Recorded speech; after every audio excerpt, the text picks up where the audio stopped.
Krishna sir, just an introduction. To introduce our speaker of the day, Dr. Krishna Kumar. He's a senior consultant at the Department of Plastic Surgery, Aster Medicity, and he's an expert in the advanced reconstructive procedures, including arm, hand, face deformities. And he's also specialized in congenital deformity corrections. And presently is the regional lead of Smile Train. It's a project for the free cleft surgeries. He did his MBBS from Trivandrum, MS from KMC Manipal, FRC is from Glasgow, and MCH in plastic surgery from Trivandrum Medical College. And he has fellowship in micro and hand surgery from USA. With this, I welcome Dr. Krishna Kumar to our IMA Thrissur scientific session. Welcome, sir. Over to Dr. Krishna Kumar. Can you see and hear me? Everything is clear? Everything is clear. Audio is also clear. All right, good. So, good evening, everyone. I should start off by thanking the office bearers of the Thrissur IMA for inviting me, and for the large number of people, of members of IMA who've turned out, in spite of COVID, in spite of being at home, in spite of not being able to come out, they have come and participated in large numbers and listen to me. I thank you for all that, and I bring greetings from the Aster group. So today we will have a quick look at what plastic surgery is all about. Usually no other specialist will come and tell you what they actually do, because everybody knows an orthopedician deals with bones, a cardiologist would deal with heart and things like that. The problem is most people know that a specialty like plastic surgery exists, but not many people know what exactly goes behind the closed doors of a plastic surgery department. The reason is that none of us, even during our postgraduate training, is usually posted to a plastic surgery department. And even if you're posted there, you're given a week or two and you just try and while away the time, or you take your annual leave or whatever and go away. That's one reason. This has led to a lot of misconceptions. If you belong to the senior group of doctors, you think all the plastic surgeons would do is do a few skin grafts and maybe a cleft lip and a palate. If you belong to the latter generation, you would think that a plastic surgeon would do only cosmetic surgery and nothing else. It's true that we do all this without any doubt, but in actual practice, we do a lot more than this.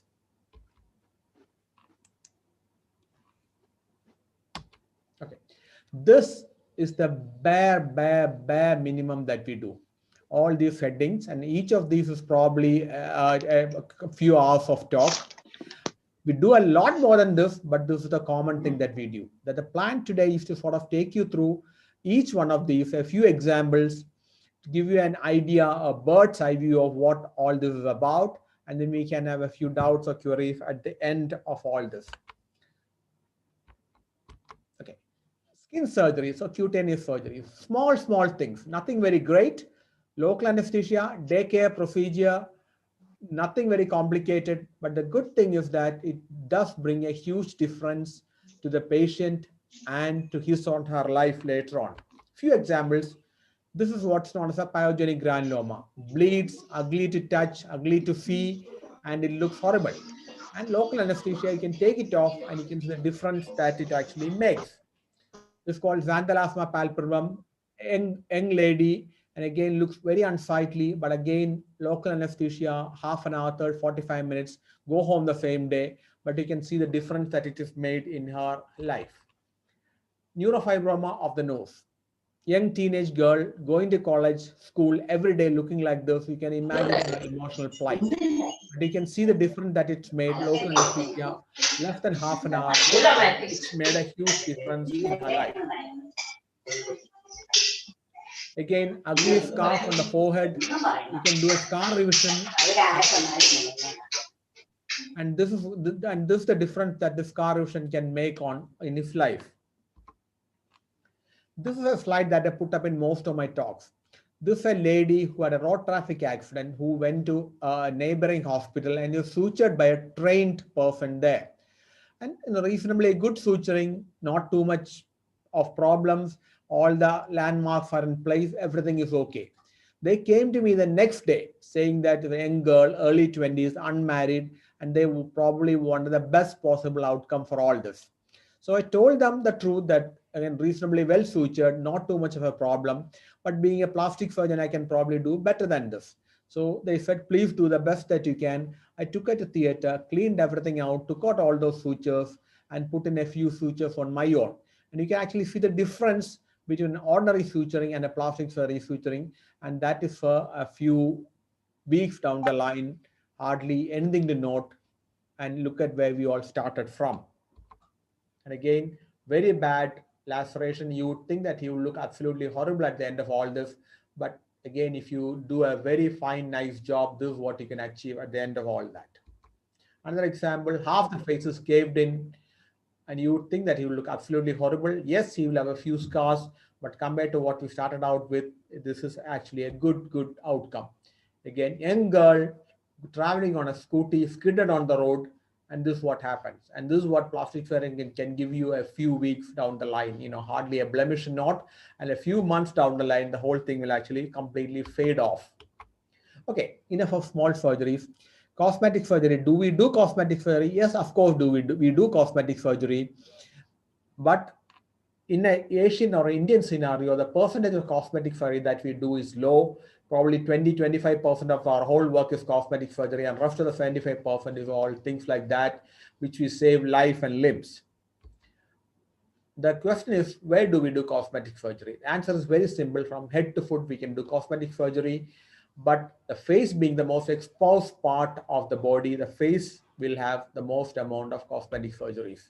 Few examples: gynecomastia, large male breast, liposuction, small periareolar incision, and no scars visible. You can have a very flat chest. See another example, hardly any visible scars. You can get a very flat chest. This lady came to us saying that everybody said she looks sad and aged.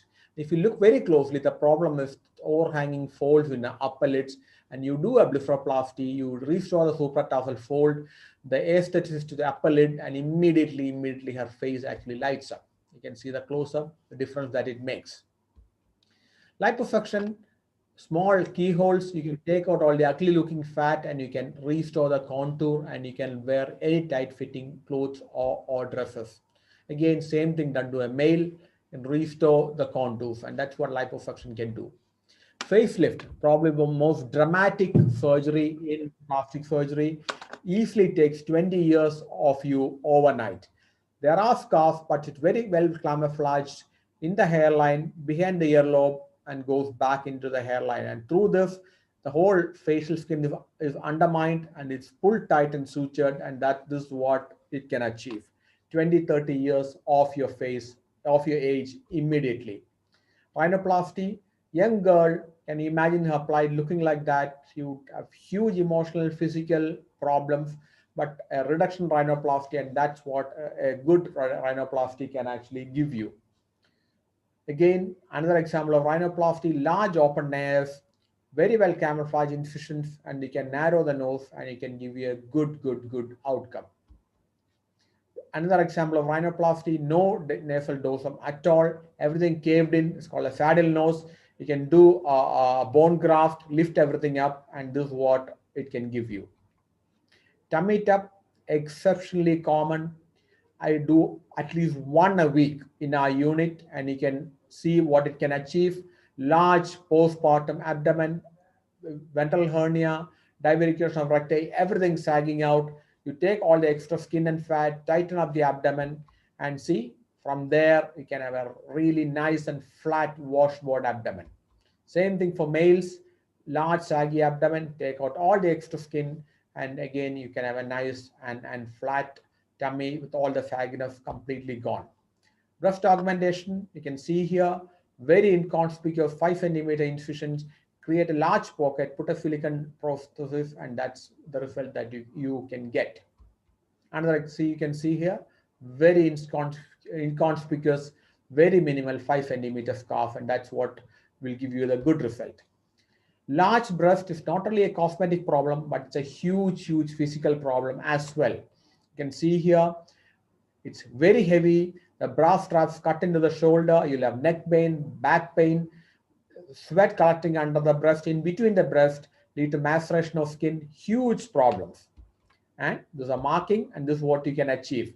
Everything sagging down and out, and you pull it up nice and taut, and that's the good result that you can get with the breast reconstruction, breast reduction. See, from there to there, and you can, I'm sure you can make out a huge difference.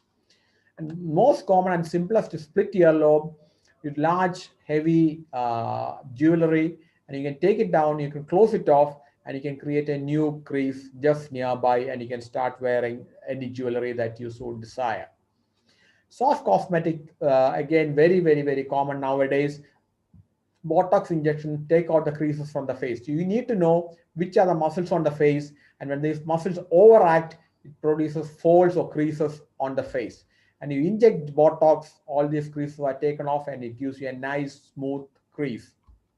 Another example is fillers. If you have large depressions or grooves on the face, you can fill it up with fillers, either fat or hyaluronic acid, and again restore or regain the youthful look to your face. Another example, you can see fillers, hair transplant, very, very, very common. Hair taken from your back and transplanted on the bald areas. It's hair, scalp or beard. It does make a difference. Okay, we've seen cosmetic and we have cutaneous. What else do? We do burns in a big way. What's the difference? In the olden days, if you have a burn like this, you would dress the wound for weeks, months, and the whole area would get infected. Patient would go into septicemia, and most of them would perish due to septicemia in the ICU. What's the difference? Difference now is early excision and early grafting. What do we do? Even if they do survive early, this is what you end up with: huge, ugly scars, keloids, contractures, etc., etc. And this is something that we should completely, totally avoid. So what is it that we do differently? Now, as soon as the burn is stabilized in the first 48, 72 hours, the patient is taken to theater, and all the burned areas excised early and grafted early. So nothing is left open for infection, and no septicemia happens. And in about 3 to 4 weeks, everything is healed and the patient goes home. You can have a look here: 40 to 50% burn, early excision, early graft, and that is in sort of a month down the line. Another lady, again, early excision, early graft, and that is her a month or so down the line. See, again that. And that is what makes the difference between life and death. Early excision and early grafting is really changed the scenario of burns, and a lot of burns that we should have earlier perished have been salvaged now. What else do? We do clefts in a big way. Clefts extremely, extremely common in our part of the world. No idea why, a lot of population, but it's extremely common. And you can imagine, and you're eagerly expecting a newborn child, and suddenly something like that comes up and your whole world is shattered. But if you pay careful attention and you do a meticulous job, this unsightly child can be transported to a very, very, very cute baby. You can see another example here. See, look at the baby there, and look at the cute baby that you can transform that baby to.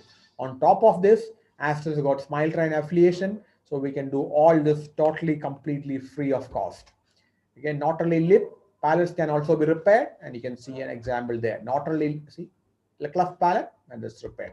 Not only lip and palate, clefts are associated with nasal problems. You know, all the tip is drawn down. You can do a rhinoplasty, and that's also done free of cost. Another example of rhinoplasty, again, that's done free of cost.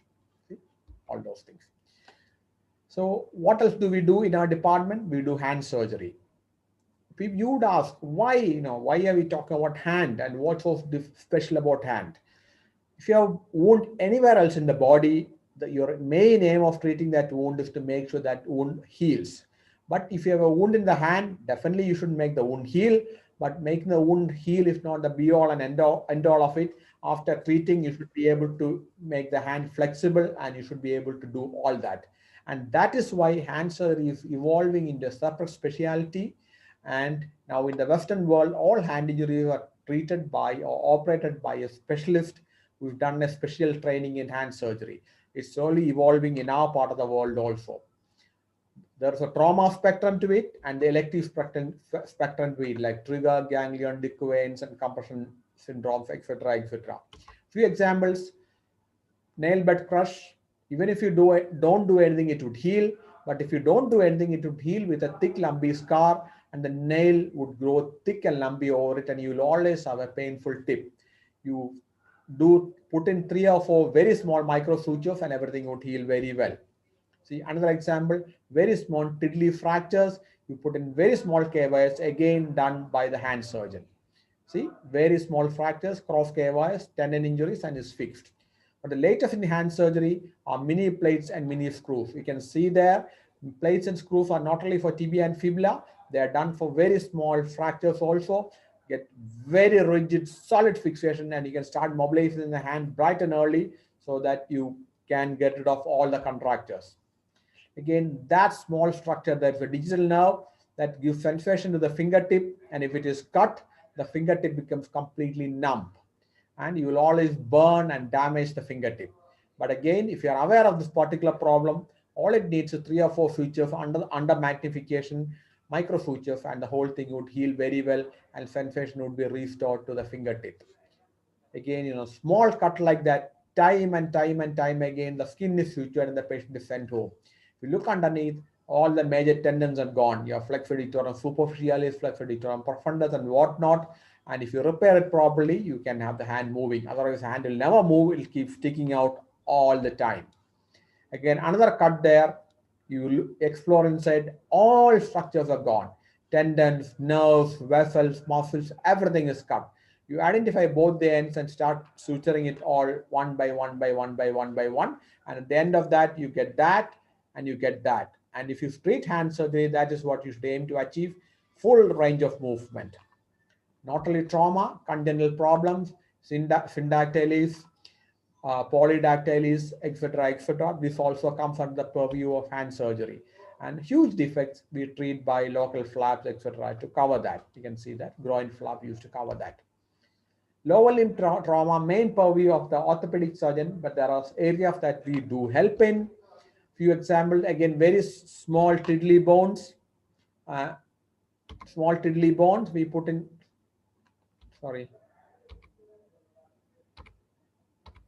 small tiddly bones, we put in small KYS.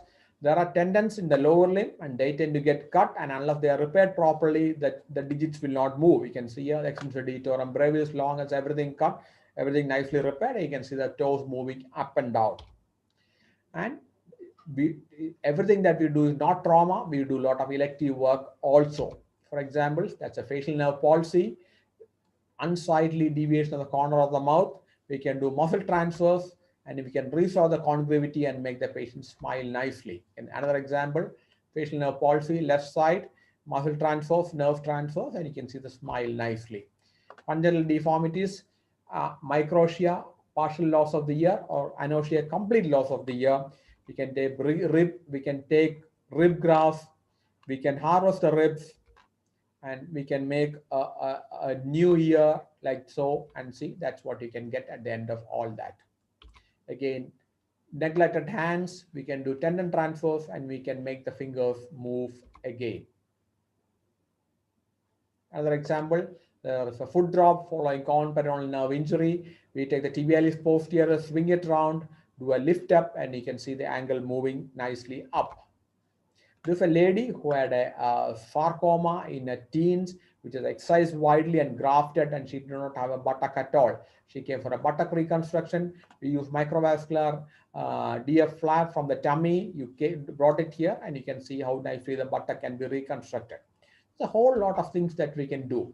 And what's our forte is microvascular surgery, which is something that we brought in North Kerala long time back. And you can see what microsurgery can achieve. There are two main applications: there's replants and free tissue transfers. And anything that's done with the help of magnification of microsurgery, you can do it with loops, or you can do it with microscope. And these are the small vessels that we deal with, the digital artery, which flows from one end to the other. And these are the sort of vessels that we sort of suture and make blood flow from one end to the other. And to give you a perception, that's a normal hair. That's an ordinary matchstick. And those are the sutures that we use. Half the thickness of the hair. And those are the needles that we use. Again, not a vena stick of a normal hair. And these are used to suture very, very, very small structures together, and we can get a good outcome out of all that. Few examples: finger is cut off, you repair the nerves, the tendons, the vessels, the arteries, the veins, etc., and the finger can come back to life. Not only one finger, sometimes many fingers get cut off. So we stuck one hand in the fridge, started working on one hand, slowly put all the arteries and veins and nerves together, took the other hand out of the fridge, started working all that, and see, finally that's what you get. I lost one finger, but all the other 11 fingers we got back. And you can sometimes it's not only the finger, the hand gets chopped off.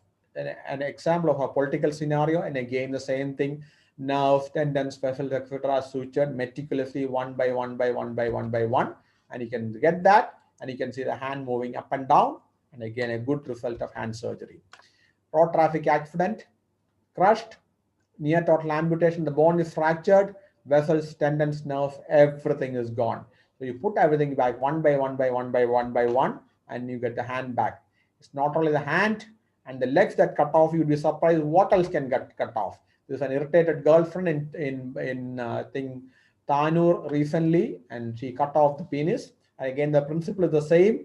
The muscles, the vessels, the arteries, the nerves, the veins, etc., put back like so: dorsal vein, dorsal artery, dorsal nerve, one by one by one by one, put back. Dorsal vein, dorsal artery, dorsal nerve, put back, and you can get a new structure back. Again, lower limb, crush injury, that's a posterior artery vein completely gone. That's a defect, no blood flow distally. You would have to amputate otherwise. You put a vein graft in between and get a normal leg where the patient can walk on. Construction worker, concrete slab fell on the thigh. No fractures, but the femoral artery is completely contused. So you resect the damaged segment, put a vein graft in between, and you get good flow, and that's what you can get at the end of all that. Bad crush, half the foot gone, everybody would say big amputation. A young boy in the late 20s, what can we do? You take a latissimus dorsi muscle flap with the artery, nerve, and the vein, and you anastomose there, and that's what you can get. I did it around 12 years back. He still plays badminton. He swims in the common swimming pool. All I have given is a small silicone lining inside his normal shoe, and he's back to life almost normally. And a policeman on duty, run over accident, in the tibia fracture, everything exposed, and you would say above knee amputation. But you clean everything up, take the muscle flap, like so, artery, vein, etc., and you cover everything up, and you get a new limb, and you don't really have to amputate anything. Same thing in the upper limb. You can reconstruct it, and again, you can see the hand moving up and down. What else do? We do head and neck cancers. We have cancer of the head and neck, any part, the oncosurgeon would come out and take the affected part. You can see the lip, the oncosurgeon is come out and excised all that, the whole lip gone. What's the problem? You look like that. Saliva drool, so you cannot drink, you cannot eat, you cannot speak, and you look absolutely horrendous, and people keep running away from you. What can you do? At the radial forearm flap, you take tissue from the radial forearm, and you can reconstruct a lip, and you can see it moving up and down. You can see that. And this is the, I'm sorry.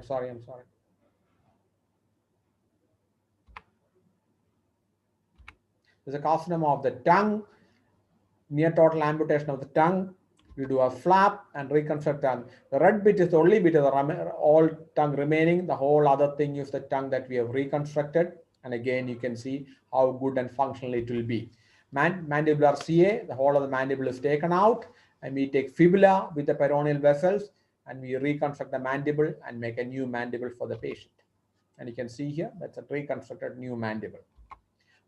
What else do? We do breast cancers, or breast reconstructions rather. If you have breast cancer, again, extremely common in our part of the world, the oncosurgeon would come out and excise part or whole of the breast. And you can imagine a lady who's had a breast mastectomy done, who's going to be looking like that. What can we do? We can take tissue from the tummy, and we can reconstruct and recreate a new breast. And the huge psychological social impact that a lady can is taken off. And you can see here again, left mastectomy and a new breast. See? And a tummy tuck and a new breast. What are the other things that we do? brachial plexus injuries. I'm sure all of you have seen brachial plexus. The arm will hang flail by the side without any movement, and people would say, you do physiotherapy, it's going to come back. But the nerve is cut and one end is up here and other end is down here. The hand is never ever going to move by physiotherapy. So what can you do? You can do nerve transfers, you can do nerve grafts, and the muscle can come back. You can see here example, brachial plexus injury on the left side, whole deltoid, all the biceps, everything completely wasted. You cannot even move the arm. After my repair, you can see the deltoid has come back. You can compare here and there. The biceps has come back. You can see here, and you can be able to move the entire arm up and down. And upper lid loss, you can have partial loss. So what's the problem? The cornea gets exposed. You can get exposure keratitis, and you can lose the eyelid. You can do a lid switch flap on the lower lid, and you can make a new upper lid. Again, we do vascular and microvascular. So AV fistulas to dialysis is extremely easy for us. You can say cephalic vein to radial artery, and we do AV fistulas. This is another big problem, hydradenitis suppurativa, extremely distressing. Whole of axilla, groin, intermammary area, everything can be involved. There is no point treating this with small incisions and drainages. You have to excise the whole of the hair bearing area, and you raise a perforator flap nearby and you cover the whole thing, and you will never have this problem again. And it's the only way to treat it. Otherwise, you can never get rid of hydradenitis suppurativa. See from here, and this is what you can get. And sternotomy defects, you excise the whole thing, clean up the whole thing, bring in a flap, omental flap at this time, and you can cover that. Diabetic foot, again, extremely common, extremely mismanaged. And you amputate one toe, you amputate the other toe, you amputate the forefoot, and then you eventually end up by mid-tarsal amputation and a BK amputation. But you clean everything up, you debride everything up, and you put in a flap, and you can see the whole thing coming back to life. And pressure sores, again, extremely common. There is no way of treating this conservatively. No amount of dressing is going to heal this. So you debride this radically and you rotate the flap in, and you cover that. So, ladies and gentlemen, please don't think that we plastic surgeons do only very superficial grafts or cosmetic surgeries. We do a lot of surgeries which are life-saving and limb-saving, and there are a lot of important things that we do. And the old concept of plastic surgery as being no good to society does not hold good anymore. There are a lot of important life, limb saving procedures which are useful to society that we do. Thank you for sharing the time with us. I can only hope that it's been useful to you. And if you have any doubts or queries, then we could actually take it by now.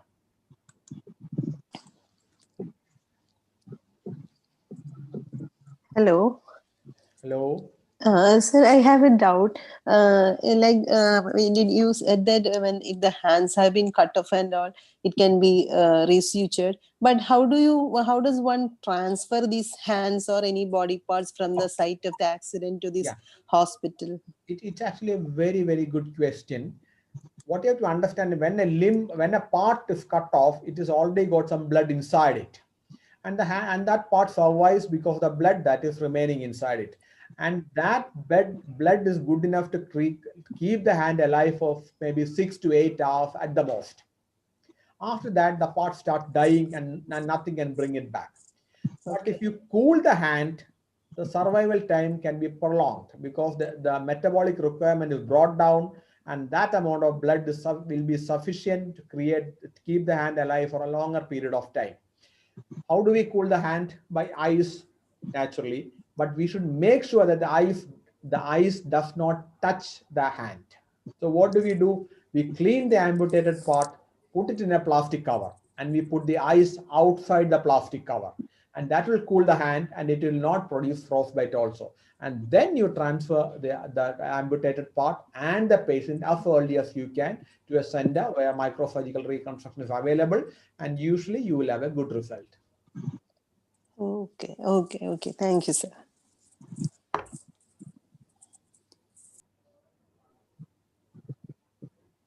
Anything else?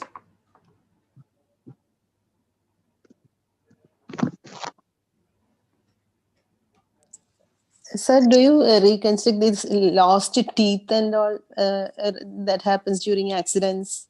No. Teeth are a dental scenario. We don't Okay, want. okay. But mandibles, maxillas, all that we reconstruct, and you can put teeth on our reconstructed maxillas and mandibles. Okay, sir. So which are the patients for whom you will advocate abdominoplasty? വയറുകൂടി എന്താ ചെയ്യേണ്ടെന്ന് പറഞ്ഞ കുറെ patients വരുന്നുണ്ട്. ആരെയാണ് abdominoplasty ചെയ്യേണ്ട, ആരെ ചെയ്യേണ്ടാത്ത? Yeah, see, this is a cosmetic problem. Basically, it all depends on how much it troubles that particular patient. If it is troubling the patient a lot, then it needs to be done. But if it's not troubling the patient, then you don't have to do it. It's as simple as that. It's a personal call. People coming for cosmetic procedures are actually not patients. They are normal people who are unhappy with the way a part of their body looks. So it all depends on the degree of unhappiness that they have. So I leave it to the patient. They come and ask me, should we do it? Should we not do it? I tell them it's really not my decision. It's your decision. I can tell you what is possible and what is not possible. But should you have it done? Should you not have it done? It's your decision. But if you come to me with a trauma or a cancer or something like that, then the decision is mine, not yours. But in a cosmetic procedure, the decision is rests on the patient and not really on the surgeon. Okay, thank you, sir. Sir, എനിക്ക് 2 questions. ഒന്ന്, നമ്മൾ hair transplantation ചെയ്യും, plastic സർജറിയും ചെയ്യും, സ്കിന്നുകാരും ചെയ്യും. അപ്പൊ എന്താണ് വ്യത്യാസം? നിങ്ങൾ രണ്ടുപേരും ചെയ്യുന്ന സെയിം പ്രൊസീജിയർ തന്നെയാണോ? അതുപോലെ ബോട്ടോക്സിന്റെ കോസ്റ്റ് എങ്ങനെയാണ്? Okay.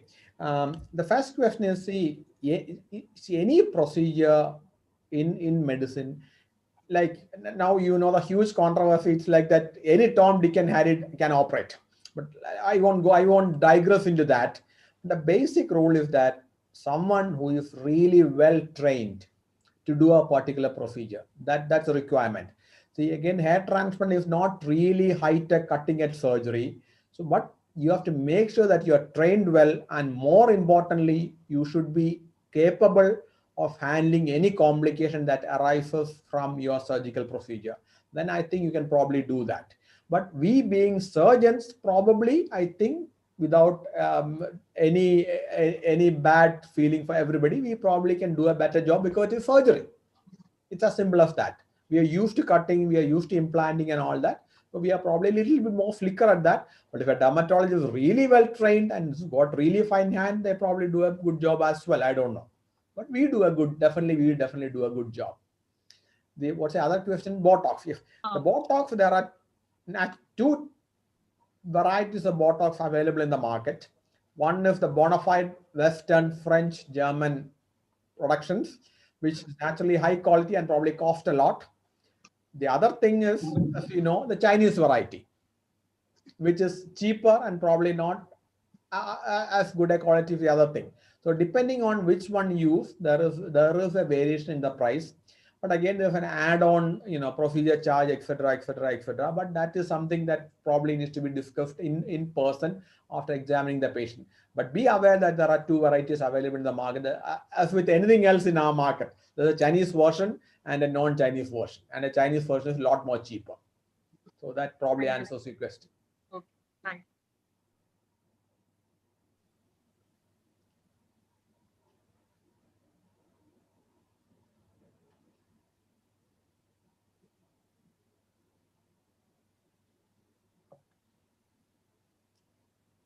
Anything from anybody else?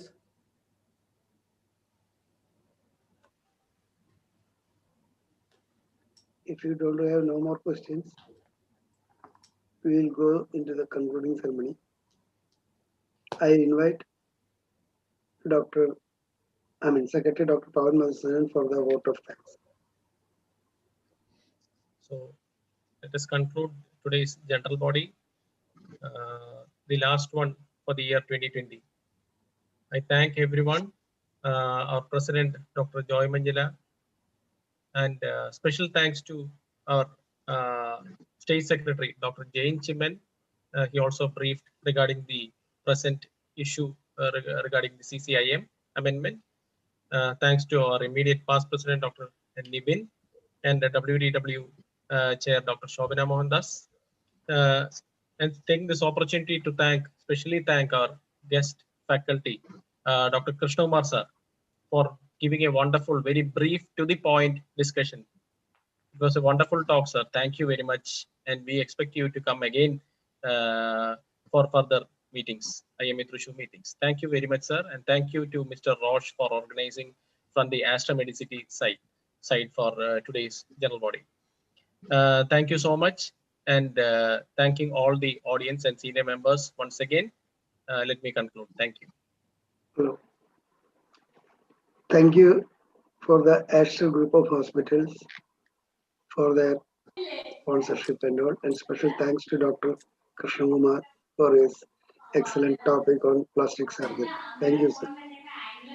Now, just a reminder, day after tomorrow, we are having a CME on an update on COVID vaccines.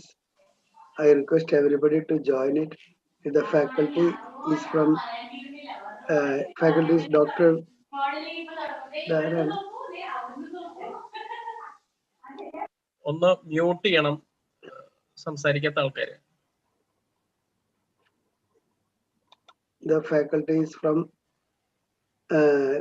Mumbai Hinduja Hospital, HOD, pediatrician Dr. Nitin Shah, who also wrote a book on, edited a book on vaccines. So he will be more of an authority, and it will be moderated by Dr. Binu, Community Medicine, Additional Professor, GMC Thrissur. He will be coordinating. He is the moderator. I request everybody to join. It will start at 8 o'clock for the convenience of the speaker from Mumbai. So thank you all very much. Now let us close the meeting for dinner at home. Thank you very much. Good night.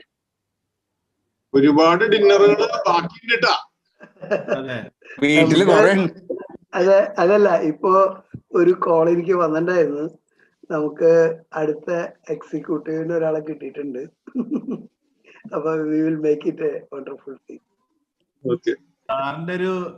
സാറിന്റെ വൈഫിന്റെ ഒരു ബന്ധു ഒരു doctor Roy US ഇപ്പൊ ഇവിടെ സെറ്റിൽ join ചെയ്യുന്നുണ്ട്. എന്റെ senior ആയിരുന്നു ഓർത്തോ. റോയ് ഞാൻ അറിയില്ല. മനസ്സിലായി റോയ്. അത് ആരാന്നറിയോ?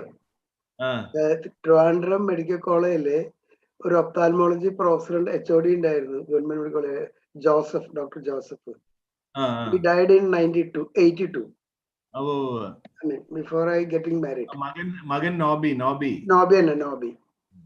റോയ് അല്ല, നോബി ഓർത്തോപെഡിഷൻ ആണ്. അല്ല, നോബി ഈ ജോസഫിന്റെ മകനാണ്. റോയ് നോബിയുടെ ബ്രദർ ഇൻ ലോ ആണ്. റോയുടെ ബ്രദർ ഇൻ ലോ. അപ്പൊ നോബിയുടെ സിസ്റ്റർ ഭർത്താവ്. അതന്നെ, അതെ. ഓക്കെ, എനിക്ക് വലിയ പരിചയമൊന്നുമില്ല. വൈഫിന്റെ വല്യപ്പന്റെ മകളാണ്. Okay. Anyway, I will check with her. I don't know. So അങ്ങനെയാണ്. അപ്പൊ നിവിൻ, നമ്മളത് നമുക്ക് ഇത് ആഘോഷിക്കാം. No problem. No problem. കാര്യം നമ്മുടെ ബ്രാഞ്ചിന് എല്ലാം കൂടി കിട്ടിയിട്ടാണ്. As I said yesterday, we had 8 awards. ഞാനത് ഓരോന്ന് എണ്ണിട്ടപ്പോഴാണ് എല്ലാവരും ഇത്ര അധികം അവാർഡ് നമുക്ക് കൊല്ലം കിട്ടിയിട്ടുണ്ടോന്ന് അറിയണേ. പക്ഷേ കഴിഞ്ഞ കൊല്ലം നമ്മുടെ ബ്രാഞ്ചിനാണ് നാഷണലില് ഏറ്റവും ബെസ്റ്റ് ബ്രാഞ്ച് ആയിട്ട് കിട്ടിയത്. നിവിന് ഓർമ്മയുണ്ടാവും വിചാരിക്കുന്നു. ഓർമ്മയുണ്ടാ? ബെസ്റ്റ് ബ്രാഞ്ചാ? നമ്മുടെ ബ്രാഞ്ചായിരുന്നു നാഷണലില്. നമ്മുടെ ബ്രാഞ്ച്. അതിന്റെ കൂട്ടത്തിൽ എനിക്ക് ബെസ്റ്റ് സെക്രട്ടറിയുടെയും കിട്ടിയെന്ന് മാത്രം. മനസ്സിലായ? അത് വെച്ച് നോക്കുമ്പോ ഇക്കൊല്ലം പ്രസിഡന്റിന് മാത്രമല്ല, നമ്മുടെ ബ്രാഞ്ചിന് കിട്ടുന്നില്ല. പെരിന്തൽമണ്ണ കൊണ്ടുപോയി. അതെ, നമ്മുടെ മദ്രാസിനൊക്കെ 200 പേരാണല്ലോ പറഞ്ഞല്ലേ. ബോംബെക്ക് ഒരു 300. നമ്മുടെ 8 ഉള്ളൂ. നമ്മള് കുറച്ചധികം കോവിഡിന് വേണ്ടി അല്ലല്ല, കോവിഡിന്. പക്ഷെ നമ്മുടെ പഴയ ആൾക്കാരില്ല ഇപ്പൊ. അതാണ് മറ്റോടത്തെ പഴയ ഒരു 20-30 കൊല്ലം മുമ്പുള്ള പ്രൊഫസേഴ്സ് വരെ ഉണ്ട് ഇപ്പോഴും. അതുകൊണ്ടായിരിക്കും അവരുടെ പേര് യൂട്യൂബ്. സർ, ഒരു മ്യൂസിക്കൽ പ്രോഗ്രാം ഒക്കെ വെക്കണം.